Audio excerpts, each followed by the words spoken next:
सब मनसा हमरो पूरा जैतू। नहव दिन कलसा धरब मनसा हमरो पूरा जैतू।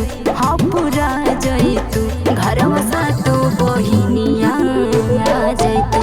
घरवा सातो बहिनिया आ जैतू।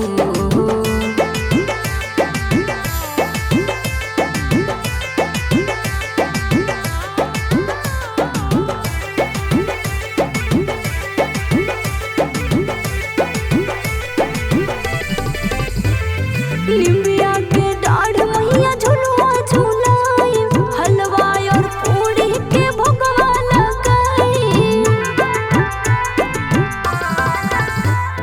निम्बिया के डाढ़ मैया झुलुआ झुलाई, हलवा और पूरी के भोगवा लगाई।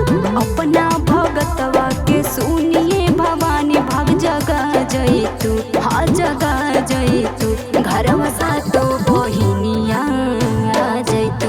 घरवा सातो बहिनिया आ जैतू।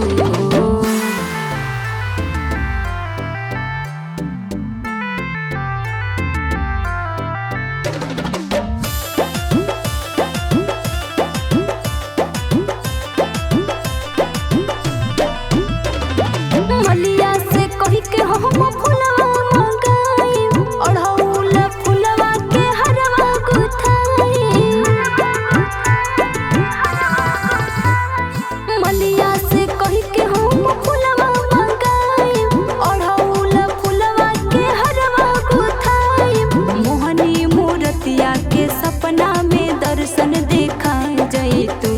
हाँ देखा जैतू घरवा साथ